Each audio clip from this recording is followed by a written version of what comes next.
Just ride with me. Come on. Let's Đi look lên down vùng this núi way. tuyết này để săn số động vật, săn nai. The wind's died down too. That's good.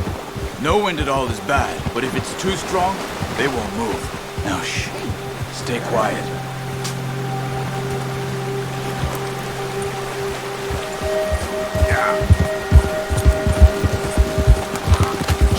Wow, chim Hey, stop here a second. quá đẹp I see quá. something. Đúng là hoang dã luôn, sống nơi hoang dã luôn.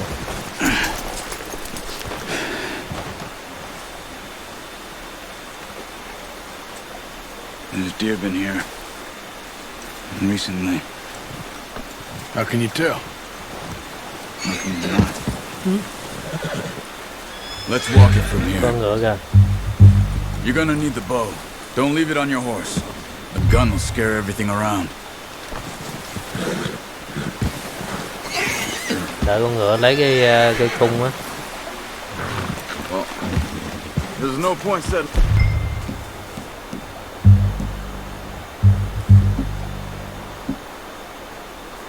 off without that bow. Phải lấy bên tay trái mới được nha, chứ đứng bên tay phải dẫn dối tay lấy tay trái à. Game thiết kế siêu chưa có cái game nào mà nó thực tế như game này chứ. You see the tracks? I think so. Maybe not. Focus. Nai đâu? Lead low. Có con gì đâu? Stop running. Making too much noise.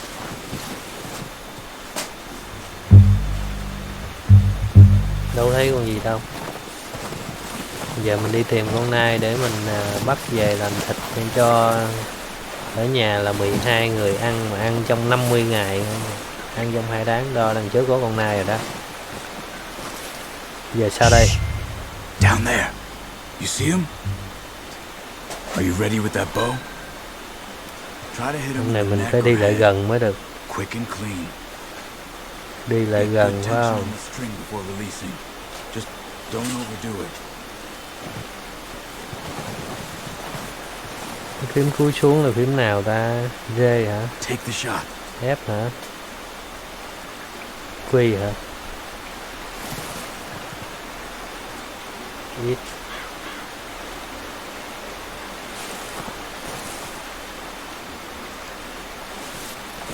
Mình không tìm được cái phím cúi xuống.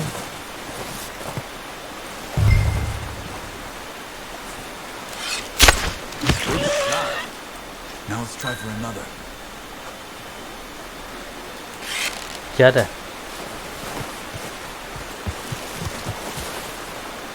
Tìm một con nai khác.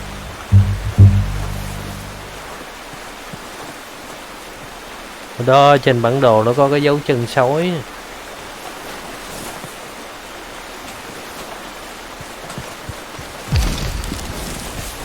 Tăng lên level 3. Bên dòng sông bên kia có con nai.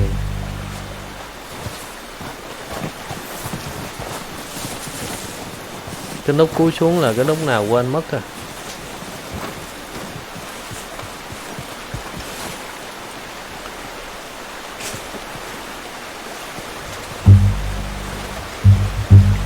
Nó đang cúi xuống. Ôi, nhìn cây. Đứng trong cây bắn được không ta? You just wounded it. Better go put it out of its misery. Watch yourself out there, or we'll scare them all off. Té rồi. Qua sông được không đây? Lạnh lắm á. Qua sông có lạnh không? Ồ, con nai nó té xuống một cái vũng tuyết. Giờ làm sao đây? Giết. Don't leave her like that. Đừng có rời khỏi. Bắt mình giết các bạn ơi. Tội nghiệp quá. Okay, that'll do it. I think that's all we can carry. Okay, you pick up one, I'll get the other. You sure your hand's okay? It'll be Dắt fine nai once về. I get it on my shoulder. Okay. Rồi máu của con nai nè. Nai nó chạy máu rớt xuống nè. Có thật không đó? Tiếc đi không bù lấp được máu cho ta. Ủa máu còn nhiều hơn nữa kìa.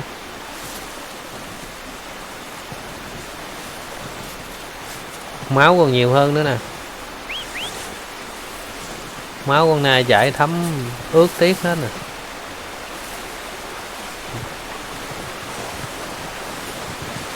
Đường này mới về được các bạn.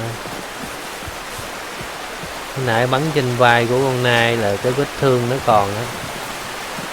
Ủa sao không thấy có mũi tên ta? Hay là mình rút mũi tên ra rồi?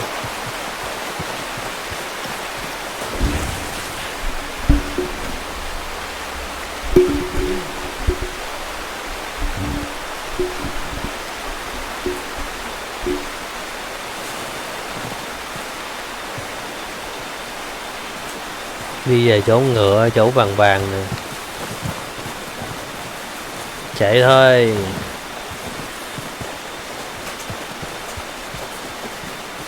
Vậy là có thịt nai ăn rồi đó.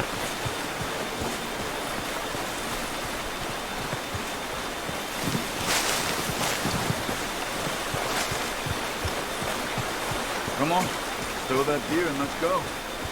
Thằng kia nó không săn mà nó bắt mình săn hai con, nó đứng nó đợi rồi.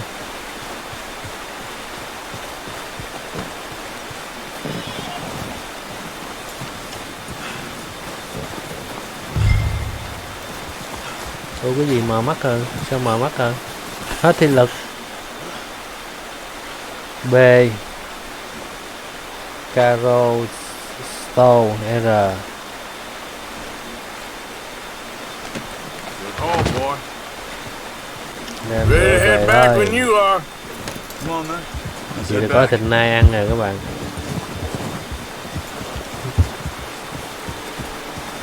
Hey, Thằng Chalet nó chưa đi, mình chưa đi được. Nó kêu theo sau Chalet. Nice work, Arthur. Should be enough meat here to keep us all fed for a few days. Tốt, công việc thuận lợi, công việc đẹp. I knew you'd be okay with that bow. it's easier when they ain't shooting back. We've seen enough of that. Considering how things were looking a couple of days back, well, maybe our luck is finally on the turn. Seems to me we should be putting our effort into getting off this mountain now. Soon. People are still weak, and well, you've seen how snowed in those wagons are. They ain't going nowhere until we get some more thaw. You're probably right. And even if we do get off here, what Người dân ăn that? cướp We still không? have a big price on our heads. This is a big country. Cowboy bò miền Tây We'll mà. find somewhere to lie low. Dutch and Jose will have a plan.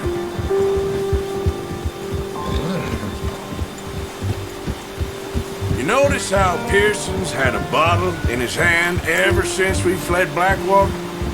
We give the camp cook 5 minutes to grab the essentials and go, and he doesn't even bring a crumb of food. Good that we caught more than one. We've only been up here a few days and have already picked up 2 more mouths to feed. One more. We ain't feeding the O'Driscoll a damn thing. Except maybe that can of salted offal Pearson was kind enough to give us. The girl, she has a wild look in her eye. Of course. She lost her husband, her home, everything she had. So what do we do with her? Well, once we get out of here and we're back on our feet, we'll see. She might have family somewhere. Who knows? Maybe she'll deal with the O'Driscoll for us. Well, I know who my money's on in that fight.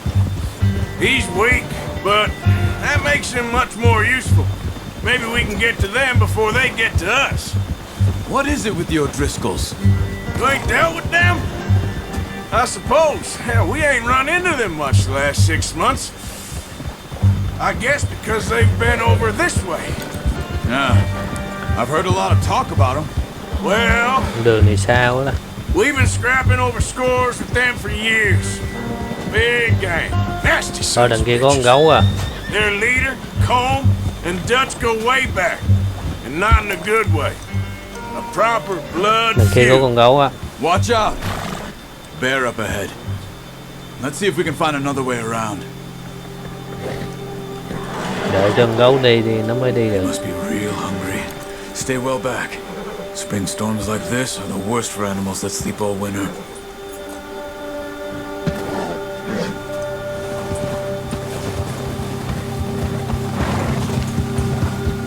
Gấu đi mình mới đi được.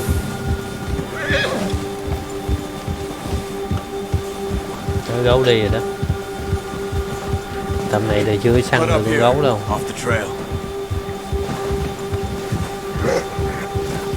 Né con gấu.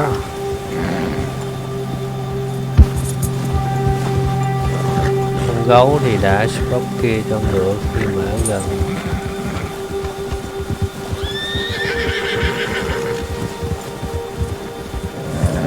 We ain't ever talked that much, you and me. How long you been with us now? 5, 6 months? Something like that? Bet you didn't expect this. What? Mới nãy gặp con gấu đã đi cái đường vòng qua đây. Blackwater mess. Being up here? Sooner or later, a job's gonna go wrong. Nature of life. I just thought you might have moved on by now. You want me to move on? No, not at all. I just know you could run it alone, no problem. I did that for a long time. I'm done with it. Always wondering if someone's gonna kill you in your sleep. I still wonder that most nights. I reckon you're okay. This suits me. Sure, I Cảnh could quá fall thật in rồi, with another lội gang, qua like sông. Dutch. You know, Dutch is different. Y như thật. Oh yes, Dutch is certainly different. He treats me fair. Most of you do. And for a fellow with a Mấy black con nai father tuyết and an rơi Indian rồi bắt đầu mother, nó trắng cái That ain't normally the case. mình con nai thế. Well, we need you now. More than ever. good. And how long have you been with these boys? Why ain't you run off? Me? 20 years, something like that. Since I was a boy. 20 years? Yeah. Taught me to read. John, too. Taught me a few other things. Xa thế. Hey there! I'm sure. Dutch saved me. Saved most of us. That's why we need to stick by him through this. He always sees us right.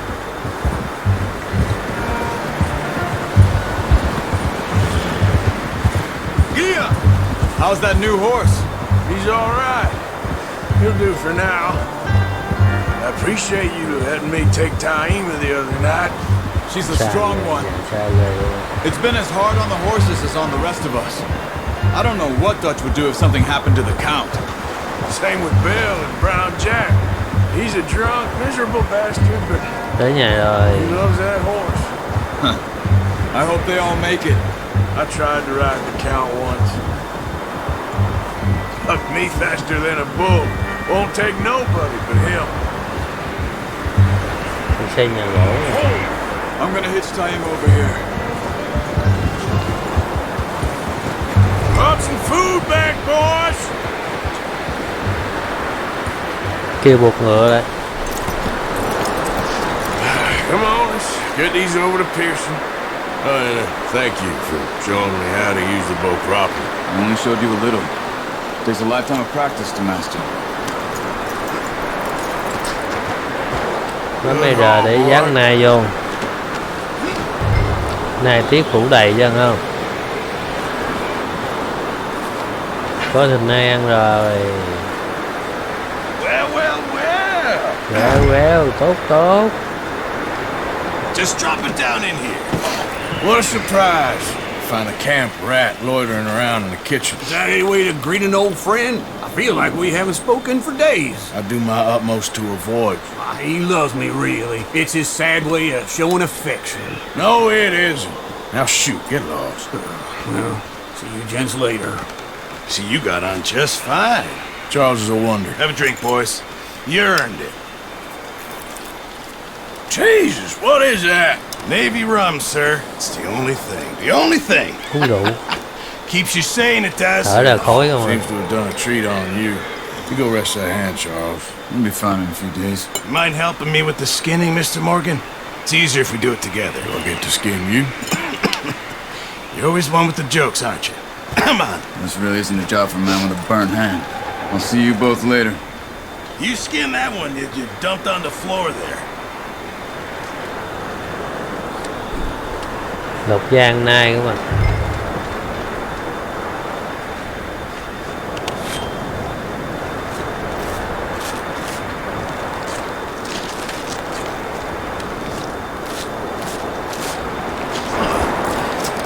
Not too bad, Mr. Morgan. Game này mình quay full HD thôi chứ mình không quay với đồ họa You know, you could trade these, sell 2K these, hay là pretty 4K. much any Game này nó đồ town, họa nó đẹp if you're lắm. looking to make a legitimate bit of money, of course. Right now, I'm just looking to get off this mountain. Quay 2K với 4K nó Well, nặng if you catch anything else, nặng file. you bring it to me. Sure. Thank you, Mr. Morgan. Heck, Arthur Morgan's Dắt này first treo lên decent nè. bit of hunting after all these years. Yeah, well, we're on the run now. Everyone's got to do their bit to survive. Just make a good stew. Folk need it. It's been a tough few days. Ủa không có làm thịt nai nữa ta. Giác lên vậy thôi à. Vài ngày sau.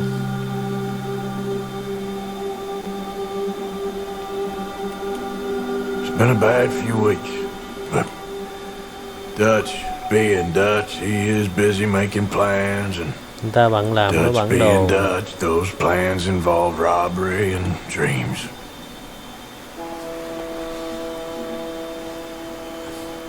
Cái thằng này lúc trước I là cứu thought nó you về was nè. reading him his last rites. Now I see you're Nó bị thương. introducing him to your other passion. I'll mind you to show me some respect, Mr. Morgan. Mind away, Reverend.